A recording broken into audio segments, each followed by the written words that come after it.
Student, this is Priya Pandey. Welcome back to channel commerce world tutorial.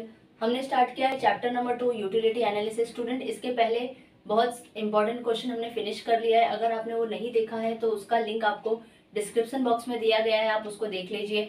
अभी हम start करने जा रहे हैं assumption of marginal utility. Student, ये क्वेश्चन आपको साथ में आता है law of diminishing marginal utility के साथ में। जब भी आपको एग्जाम में क्वेश्चन आएगा law of diminishing marginal utility with assumption और एक्सेप्शंस, आपको बिना अजम्पशन और एक्सेप्शंस के नहीं आता। तो इसके पहले वाले लेक्चर में मैंने आपको law of diminishing marginal utility को कैसे लिखना है, कैसे उसका डायग्राम बनाना है, कैसे एक्सप्लेनेशन करना है स्टूडेंट, वो सब कुछ बताया है। आप उसके वीडियो को जरूर देखिए, क्योंकि वो देखेंगे तो आपको ये ईजी हो जाएगा। और जब भी आपको लॉ लिखना है उसके साथ अजम्पशन या एक्सेप्शंस लिखना पड़ेगा। तो अजम्पशन स्टार्ट करते हैं हम। फर्स्ट पॉइंट है रैशनैलिटी। सबसे पहले law of diminishing marginal utility होता क्या है?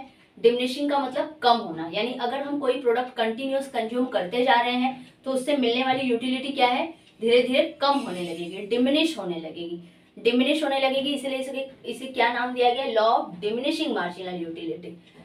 तो law of diminishing marginal utility के लिए बहुत इंपॉर्टेंट है कि इसमें हमें कुछ चीजों को अज्यूम करके करना है, क्योंकि अगर हम अज्यूम करेंगे तो ही हमारा लॉ जो है वो ट्रू होगा। अगर हम अज्यूम नहीं करेंगे तो जो लॉ है वो ट्रू नहीं होगा। तो कुछ अजम्पशन करना है हमें। फर्स्ट अजम्पशन करना है रैशनैलिटी। रैशनैलिटी का मतलब क्या होता है? रैशनैलिटी का मतलब होता है नॉर्मल। रैशनैलिटी का मतलब होता है नॉर्मल, यानी हमें क्या अज्यूम करना है कि जब भी अगर हम कोई भी कमोडिटी को कंज्यूम कर रहे हैं तो उसके लिए एक नॉर्मल टाइप का नॉर्मल पर्सन होना चाहिए। क्यों? क्योंकि एक नॉर्मल पर्सन ही क्या करता है, हमेशा अपने आप को सेटिस्फैक्शन, पूरी तरीके से सेटिस्फैक्शन करने को ट्राई करता है। अगर हम किसी ड्रंकर का एग्जांपल ले लें तो स्टूडेंट, जब ड्रंकर है ना तो वो कंटिन्यूस पीते जाएगा और उसने एक ग्लास पिया, फिर दूसरा ग्लास पिया, फिर तीसरा ग्लास पिया, तो पीने के बाद उसकी यूटिलिटी और बढ़ती जाती है। ड्रंकर जब ड्रिंक करता है तो उसकी जो यूटिलिटी है ना वो बढ़ती जाती है, कम नहीं होती। और हमारा लॉ क्या कहता है? लॉ क्या है हमारा? डिमिनिशिंग मार्जिनल यूटिलिटी है। मतलब कि अगर हम कोई चीज कंटिन्यूस खाते जा रहे हैं तो उससे मिलने वाली यूटिलिटी डिमिनिश होनी चाहिए।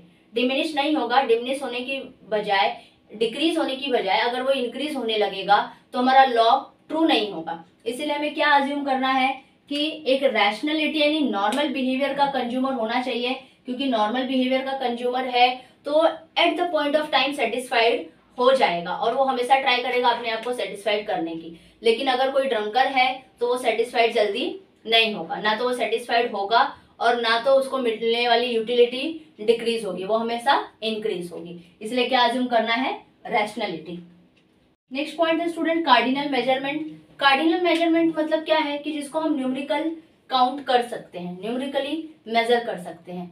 स्टूडेंट, जब यूटिलिटी का फीचर्स मैंने आपको पढ़ाया था तो मैंने आपको बताया था कि अगर हमें कोई भी प्रोडक्ट से हमें जो यूटिलिटी मिलती है या तो वो ज़्यादा होता है या तो कम, या तो मोर या तो लेस, या तो निगेटिव, लेकिन हम उसे कभी भी काउंट नहीं कर सकते। हम किसी भी चीज़ से ज़्यादा सेटिस्फाइड हो सकते हैं या कम सेटिस्फाइड हो सकते हैं। आप ऐसा नहीं बोल सकते कि ये आइसक्रीम खाने के बाद मुझे 1 सेटिस्फेक्शन मिला, 2 सेटिस्फेक्शन मिला, 3 सेटिस्फेक्शन मिला, ऐसा नहीं। या तो हम ओवर सेटिस्फेक्शन होंगे या तो हम लेस सेटिस्फेक्शन होंगे।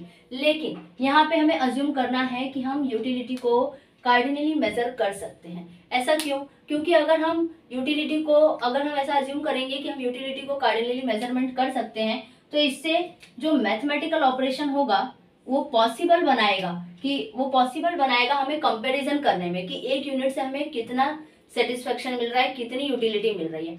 तो इसको इजी बनाने के लिए हम ऐसा एज्यूम कर रहे हैं कि हम यूटिलिटी को कार्डिनली मेजरमेंट कर सकते हैं। नेक्स्ट पॉइंट है होमोजेनिटी। होमोजेनिटी का मतलब होता है स्टूडेंट सेम, यानी सब कुछ सेम होना चाहिए। अब हमें इसमें अज्यूम क्या करना है कि जो भी चीज हम कंज्यूम कर रहे हैं, जो भी कमोडिटी, जो भी यूनिट हम कंज्यूम कर रहे हैं वो सब सेम होना चाहिए। सेम मतलब साइज, शेप, कलर, टेस्ट सब होमोजीनियस होना चाहिए। क्योंकि अगर कोई भी ऊपर नीचे हुआ तो ये जो हमारा लॉ है ना वो फॉल्स हो जाएगा। अगर लॉ को ट्रू करना है, हमें ये बताना है कि हमारा law of diminishing marginal utility true है, यानी कि अगर हम कोई भी चीज कंज्यूम करते हैं तो उसको कंज्यूम करने के बाद धीरे धीरे हम उससे सेटिस्फाइड होने लगते हैं। अगर हमें ये अजम्पशन को अगर हमें इसे ट्रू करना है तो हमें क्या अज्यूम करना है कि जो भी प्रोडक्ट हम खाते हैं वो हमेशा सेम होता है। ऐसा सेम नहीं होता, बट हमें ऐसा अज्यूम करना है। क्यों? एग्जाम्पल कि हमने ग्लास ऑफ वाटर लिया, तो हमें क्या अज्यूम करना है कि हम जितना भी ग्लास ऑफ वाटर ले रहे हैं सब एकदम सेम है साइज, उसके बाद सब में एकदम सेम क्वांटिटी में पानी है। किसी में कभी कभी हम पहले फुल ग्लास पीते हैं फिर आधा ले लेते हैं, ऐसा नहीं, सब में सेम रहना चाहिए। आपने 1 पिया, 2 पिया, 3 पिया, जितना भी ग्लास आप पियोगे सब में सेम क्वांटिटी ऑफ पानी होना चाहिए। उसके बाद सब में नॉर्मल टेम्परेचर का, यानी आप ठंडा पी रहे हो तो सब ठंडा, गर्म पी रहे हो तो सब गर्म, रूम टेम्परेचर तो सब रूम टेम्परेचर, यानी कि सब सेम होना चाहिए। तो हमें क्या अज्यूम करना है कि जो भी कमोडिटी हम कंज्यूम कर रहे हैं वो क्या है, होमोजीनियस। पॉइंट है स्टूडेंट कंटिन्यूटी, यानी अगर हम कोई भी चीज खा रहे हैं ना तो उसके बीच में कंटिन्यूटी होना चाहिए, यानी कंटिन्यूस कंजम्पशन होना चाहिए, 1 बाय 1 तुरंत, यानी बीच में गैप नहीं होना चाहिए। एग्जाम्पल लेते हैं, अगर आपको किसी ने 4 समोसा दिया, 4 समोसा दिया, तो अगर आप उसको कंटिन्यूस खाओगे तो शायद आप 3 में सेटिस्फाइड हो जाओगे, आप चौथा नहीं खाओगे कि नहीं 3 में आपका पेट भर गया। लेकिन अगर आपने ऐसा कर दिया कि आपने 2 खाया और आपने रख दिया कि 2 मैं शाम को खाऊंगा, तो आपने 2 खाया तो अभी तो आप फुल तरीके से सेटिस्फाइड नहीं हुए। लेकिन जब आप उसको 2 शाम को फिर से खाना स्टार्ट करोगे ना, तो फिर से जो उससे यूटिलिटी मिलने वाली है वो बढ़ने लगेगी, कम होने की जगह बढ़ने लगेगी। यानी क्या है कि अगर आप कंटिन्यूस खाओगे तो यूटिलिटी कम होगी, लेकिन अगर बीच में गैप हो जाएगा ना तो वो यूटिलिटी कम होने की जगह बढ़ने लगेगा। तो अगर हमें अपने लॉ को ट्रू करना है तो क्या अजम्पशन करना है कि जो भी हम खा रहे हैं वो कंटिन्यूटी खा रहे हैं, उसमें लैप्स ऑफ टाइम नहीं होना चाहिए, एक भी यानी गैप नहीं होना चाहिए टाइम के बीच में। जो हम खा रहे हैं कंटिन्यूस खाएंगे तभी उससे क्या होगा कि हम सेटिस्फाइड हो पाएंगे। Next one, reasonability. रीजनेबिलिटी मतलब क्या है स्टूडेंट, है कि एक रीजनेबल साइज होना चाहिए, एक रीजनेबल साइज होना चाहिए। जो भी हम कमोडिटी कंज्यूम कर रहे हैं ना उसका एक रीजनेबल साइज होना चाहिए, ना तो बहुत ज्यादा बड़ा और ना तो बहुत ज्यादा स्मॉल, क्योंकि बहुत ज्यादा बड़ा या बहुत ज्यादा छोटा होगा तो हमें खाना पॉसिबल नहीं है, या काउंट करना पॉसिबल नहीं कि हमने कितना खाया, कैसे हमें उसमें उससे सेटिस्फेक्शन मिल रहा है। बहुत ज्यादा बड़ा होगा तो हम एक ही खाने में सेटिस्फाइड हो जाएंगे, हमें दूसरे की जरूरत ही नहीं पड़ेगी। बहुत ज्यादा छोटा हुआ तो हम उसको काउंट ही नहीं कर पाएंगे कि हमने कितना खाया, बहुत कोई छोटी चीज है तो हम कितना खाएंगे, कितने में हम सेटिस्फाइड होंगे, हमें पता ही नहीं चलेगा। मतलब एक रीजनेबल साइज होना चाहिए, ना तो बहुत ज्यादा बड़ा और ना तो बहुत ज्यादा छोटा, ताकि हम कंपेयर कर सके कि हमने कितना कंज्यूम किया और उससे हमें कितना जल्दी कितने खाने के बाद हमें सेटिस्फेक्शन मिल रहा है। Next one, constituency. कॉन्स्टेंसी का मतलब क्या होता है, कांस्टेंट, यानी जिसमें चेंजेस नहीं होता। तो आपको ये अज्यूम करना है कि कोई एक पर्सन है तो उसकी टेस्ट में, इनकम में, हैबिट में, चॉइसेस, लाइक्स, डिसलाइक्स, सब क्या है, सब कांस्टेंट है, सो रिमेन कांस्टेंट, यानी चेंज नहीं हो रहा है। At the point of time धीरे धीरे हमारी जो टेस्ट है, लाइक्स है, डिसलाइक्स है, प्रेफरेंसेस है, वो सब धीरे धीरे चेंज होने लगता है। और धीरे धीरे चेंज होने लगेगा तो हमारी जो खाने की हैबिट है वो भी चेंज हो जाएगी। पहले हम कोई और चीज पसंद करते थे, अब हम कोई चीज और पसंद करेंगे। तो इससे क्या होगा कि जो हम कंटिन्यूस खा रहे हैं वो ना खा के हम दूसरा कुछ खाएंगे। लेकिन इसमें आपको क्या अज्यूम करना है कि हर कुछ, सब कुछ कांस्टेंट है, यानी जो एक इनकम है लोगों की वो कांस्टेंट है, टेस्ट कांस्टेंट है, हैबिट्स, चॉइसेस, लाइक्स, डिसलाइक जो भी है कंज्यूमर का वो सब क्या है, कांस्टेंट है। अगर कांस्टेंट रहेगा, सेम रहेगा, तभी हम उससे कंटिन्यूस कंज्यूम करेंगे, और कंज्यूम करेंगे तो उससे मार्जिनल यूटिलिटी कम होगी। अदरवाइज मार्जिनल यूटिलिटी कम होने की बजाय बढ़ने लगेगी, तो हमारे यहाँ पे जो लॉ है वो फॉल्स हो जाएगा। Next one, divisibility.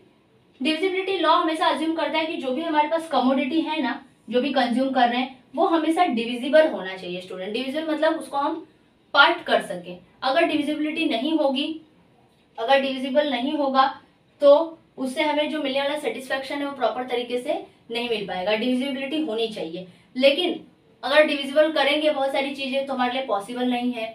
जैसे कि मान लो अगर हमने टीवी ले लिया, तो क्या टीवी हम रोज खरीदते हैं? कोई ड्यूरेबल चीजें हैं तो क्या उसको हम रोज खरीदते हैं? नहीं, रोज नहीं खरीदते। तो क्या उससे सेटिस्फेक्शन कैसे मिलेगा? एक ही बार खरीद लिया, एक ही बार में सेटिस्फाइड होना है, बार बार तो खरीदेंगे नहीं। और अगर क्या उसको डिवाइड कर दिया, टीवी लाया और उसको डिवाइड कर दिया, तो क्या वो चलेगा? क्या वो हमें सेटिस्फाइड करेगा? नहीं करेगा। लेकिन लॉ क्या अज्यूम करता है कि जो भी कमोडिटी हम कंज्यूम कर रहे हैं वो डिविजिबिलिटी होनी चाहिए, क्योंकि डिविजिबल होगा तो हम उसको अगेन एंड अगेन यूज करेंगे। अगर डिविजिबल नहीं होगा तो हम अगेन एंड अगेन यूज नहीं कर पाएंगे और प्रॉपर तरीके से यूज नहीं कर पाएंगे, और हमारा लॉ क्या होगा यहाँ पे, फॉल्स हो जाएगा। इसलिए हमें क्या अज्यूम करना है कि कमोडिटी जो हम कंज्यूम कर रहे हैं वो डिविजिबिलिटी होनी चाहिए। And last one is single bond.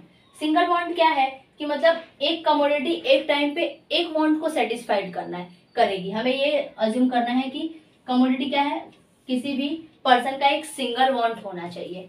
एक सिंगल बॉन्ड होगा तो ही क्या हो सकता है कि एक सिंगल बॉन्ड होगा, अगर हमारा सिंगल बॉन्ड है तो ही हम उससे सेटिस्फाइड हो पाएंगे। अगर हमारा ये भी बॉन्ड है, हमारा वो भी बॉन्ड है, हमें ये भी चाहिए, हमें वो भी चाहिए, ये नहीं चाहिए, वो नहीं चाहिए, ये सब अगर हमें सब कुछ चाहिए होगा ना, तो हम उससे जल्दी सेटिस्फाइड नहीं होंगे। हम सेटिस्फाइड कब होंगे, जब हम कंटिन्यूअस एक ही प्रोडक्ट को कंज्यूम करेंगे, एक ही प्रोडक्ट को यूज करेंगे, तभी हम उससे जल्दी से सेटिस्फाइड हो सकते हैं। अगर हमने कंटिन्यूअस एक ही प्रोडक्ट को नहीं लिया, अगर हमारा सिंगल बॉन्ड ना होके मोर देन सिंगल बॉन्ड है, तो हम सेटिस्फाइड नहीं होंगे और उससे जो यूटिलिटी मिलेगी वो डिक्रीज नहीं होगी। डिक्रीज कब होगी, जब हम कंटिन्यूअस एक ही प्रोडक्ट यूज करेंगे। तो इसीलिए क्या होना चाहिए, सिंगल बॉन्ड होना चाहिए। किसी भी पर्सन का सिंगल बॉन्ड होगा तभी वो जल्दी से सेटिस्फाइड हो सकता है। यहाँ पे आपका स्टूडेंट अजम्पशन खत्म हुआ है। नेक्स्ट लेक्चर में मिलते हैं exceptions of law of diminishing marginal utility के साथ। तब तक के लिए थैंक यू।